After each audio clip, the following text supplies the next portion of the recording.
What's up guys, Nick here, and you're watching Nick and Katie.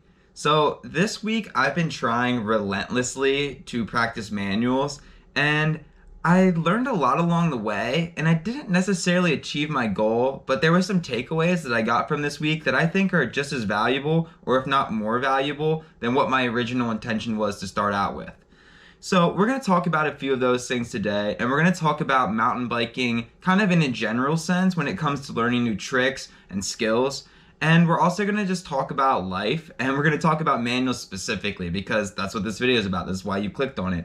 You want to figure out what is the deal with manuals? Why are they so hard? Why is it that like most mountain bikers can't really manual for crap? And there's a lot of good reasons for that. So we're going to touch on those in this video.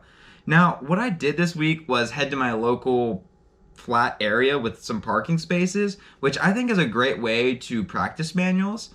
There's a couple things that I learned along the way when getting started that really helped me to evolve to like another level of doing the manuals. So those few things were, one, to make sure that you eliminate as many variables as possible. I started out riding in the grass going downhill. And while that was good for safety factors, like if I was gonna like fall back on the bike and landing in the grass would be much better than on the concrete, obviously, it added so many variables with the bumps and like rocks and things just being kind of unlevel that it actually, I think, impeded my progress on that. So I would recommend actually going to a parking lot, somewhere where there's parking spaces, or on a sidewalk where there's like little, cuts, and you can actually visualize how far you're going by the different lines that you have in the path that you're going. So that's one thing I definitely recommend. Another thing that was pointed out to me too was that it's a lot easier to do it on a hardtail mountain bike than a full suspension bike because, again, those variables. When you're pulling up on a full suspension bike, every little tweaking motion that you do is going to go through the shock, and it's going to make it a little bit harder for you. So if you have a hardtail mountain bike, or if you have a full suspension bike, lock out the rear shock. That's going to totally help you. It's going to take out a little bit of that, extra squish and make manualing a little bit easier. So definitely do that. Another thing I learned too was a tip that I got from a YouTube video, and that's basically to try to pull your bike up while you have your one foot on the ground and kind of feel where your balance point is. Alright, so we were talking about some tips that I could maybe practice to get my manuals a little bit better and like kind of practice, I guess. And one thing that I got from Tom Carty's channel was to do some sort of maneuver like this, which I'm going to try to demonstrate here. I haven't tried it yet, so. I feel like that really helped me to kind of visualize how high I actually needed to have the bars. Now, this isn't the best example of what it's really going to be like because your weight is really like in a different spot when your foot's off the bike, but it kind of helps just to like feel what the extent of the area that you have to roll with, like the comfortable area where you can stay in a manual and not feel like you're going to just like flip out. So that's one thing too. Definitely look at that and try that out. I feel like that definitely helped me a little bit. And then the final piece of advice I can really offer just from my experience of trying this over the last few days relentlessly was that I really feel like I needed to learn wheelies first. And if you can't wheelie, like I can't really wheelie for crap, and I try to jump right into manuals, and I just feel like that's really not the way to do it. And it simply comes down to brake modulation. I am so not used to pulling up on the bars, getting too far back, and then I just immediately pull the trigger and I fall straight down. And that's good because obviously I'm not falling on my butt. I didn't fall on my butt anytime practicing. But if I would have learned that brake feathering, I think I would have had a lot better time doing these manuals. So that's another takeaway that I got from this. So my goal was essentially to go out and practice for as many hours this week as I could manualing. And what ended up happening is I overdid it so much the first 2 days that my back is now completely torched, and the last thing I want to do is go out and pull up on my handlebars. It's pretty exhausting. So in a way, I gave up, but it was because I didn't think the goal was really achievable that I set out for in the first place. And I did learn a lot of things too. I learned one thing is that you can't really force yourself to like go out and just do something over and over again. First off, you're gonna hate mountain biking, you're gonna hate manualing, you're gonna regret it, you're gonna lose sleep over it. So don't do that. And another thing too, when you go out and you try to learn these tricks, go maybe learn a handful of tricks at once. Don't just do the same motion over and over again, because you're gonna do what I did and like torque your back, and you're just it's not good. Maybe practice something else while you're out there as well. So that's a bit of a recommendation just from my personal experience. And a big takeaway from this, and it's something that you can apply to not just wheeling, but any trick, and also just to life in general, is that it's not so much a destination, but a journey. And it was pretty naive of me to think that I could just go out there and just give it, like the grunt effort, and eventually at the end of the week be able to do manuals. I think that's kind of silly, just as, as a intelligent person that can, go back to his past experiences and learn from them. There's nothing that I've really mastered in a week before. So I don't really know what I was going out for. I was kind of hoping to improve my skills to a notable level, but that didn't even really happen. I feel like this is something you need to, work on every time you go ride. Just pull up a little bit, just do the manuals, do it off ledges. When you go to the skate park, do it over tabletops. I feel like that's a great place to learn it. That's another thing too that I wanted to mention. I am a skateboarder. I've skateboarded my whole life, and to be honest, like, I'm pretty dope at manualing on a skateboard. Like, if I had an open field and I could just go forever and it was super flat, I could just freaking go for like a football field. So that's something I learned when I was a kid, so it's a little hard to really go back and say how I learned that, but I know that the best way to learn things is just to do things slowly over time.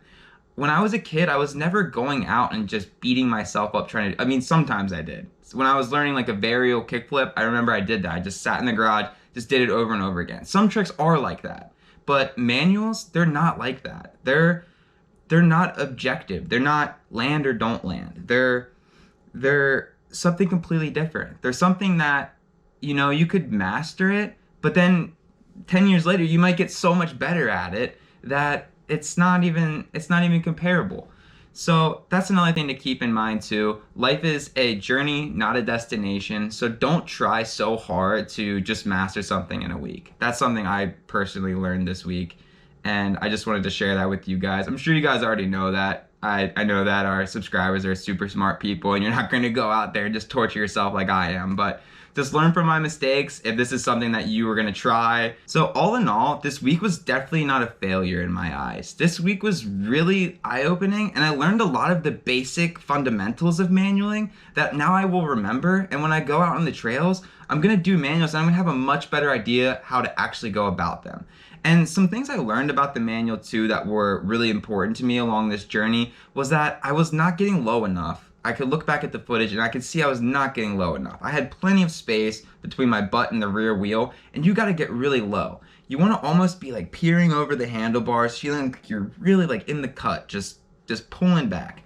So that's one thing too. You need to make sure that you're super dedicated to it. As well as getting super low, there's this motion that they talk about a lot in the tutorial videos, which is like a down and back motion. A lot of people, especially me when I was getting super tired and lazy after doing it for like 2 hours one day, I was just going like, or like, boop.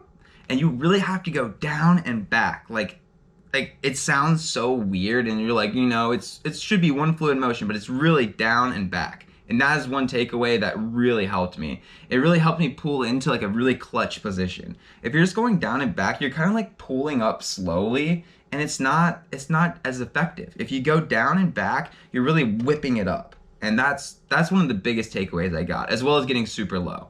Other than that, the brake feathering thing is super freaking important. So go learn wheelies first, make sure you got that down, and then we'll talk manuals. And that's my plan right now. So I'm gonna just try to go enjoy mountain biking and not take it so seriously. I watch all these awesome dudes on Instagram, YouTube, TikTok all the time, just absolute shredders. And I've only been mountain biking for about 3 years now. So, I don't have all those skills, and I want to be like that. And I just feel like if I could just, go out and torture myself, I'll get good. But, some people just don't have the same ability to improve as others do. Some people are more ballsy than others. I know I was super afraid to fall on my ass.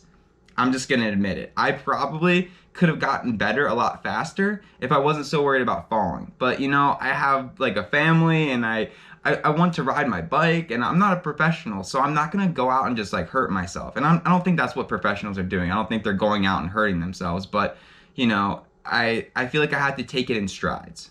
And our goal with this channel is to be completely honest with you guys. We're beginner mountain bikers. We've been riding for only 3 years. So we want to share this journey of what it's like to actually be learning these tricks, the struggles, all the new things that we're learning, and we want to share them with you guys. And, if you're a better rider than us, if you're a more beginner rider than us, or if you're on the same level, I think you can get something out of this video. And I really hope that you did learn something.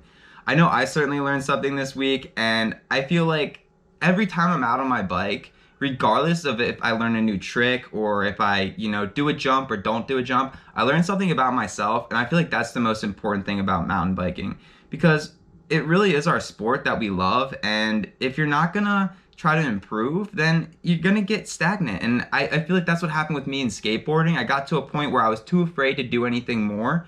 And there's a certain level of satisfaction when you go out of your comfort zone or when you learn a new skill, and it's super rewarding. And the minute you stop trying to improve, I feel like the sport just isn't quite the same. So keep that in mind too. Always go out and reach for those high goals, Don't be happy with the level that you're on. I mean, if you are, that's great. If you're like, an old person, you like going on the rail trail, that's cool. That's what's up, man. Like, enjoy biking. That's what I'm like, enjoy it. You know what I'm saying?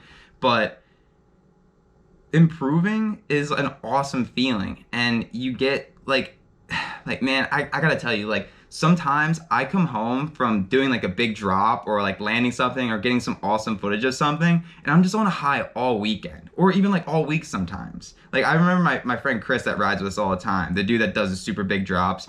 He was like, man, I gotta do this drop so I can feel like the man all day or all week at work. And I'm like, dude, that's so true. Like, it gives you a high that you can ride on all week, and you just feel like you're the man or the woman, or whoever. Like, you just feel freaking awesome. And that's what's so cool about mountain biking, and that's why I like to go out and try to learn new stuff. So, this week was not a failure. This week was super eye-opening, and I hope you guys enjoyed the video. I hope you guys enjoyed the little clips of me trying to do the manuals, and let me know if you have any kind of pointers or any tips or anything that might improve my manual game, or any kind of skills like that, or even drop your own opinions on this whole topic, and if you can manual or not. Like, let me know. Like, I really am curious to know, because I really feel like the majority of mountain bikers can't manual. I'm sorry. I'm like not trying to like come at people. I just feel like they can't do it. I'm just like, why? Like, why can't we do it? Like, why is it that one thing? I'm rambling now, but I really appreciate you guys watching this video and being there to support me and Katie through our journey as mountain bikers. If you like this video, make sure to subscribe so you can follow along with all the other freaking ridiculous adventures we go on and all the new journeys and tips and builds. And just, if you like us, like, that's freaking awesome, man. Like, that's freaking dope, because like, that's really what we want. We want to build an awesome community of nice people that care about each other and can learn from each other. And that's really the dopest thing about mountain biking, because like, honestly, if you're a mountain biker, you're probably cool. Like, most mountain bikers are cool. So if you're a mountain biker, hit the like button, drop a comment. And as always, I'm Nick, and you're watching Nick and Katie. Thanks for watching.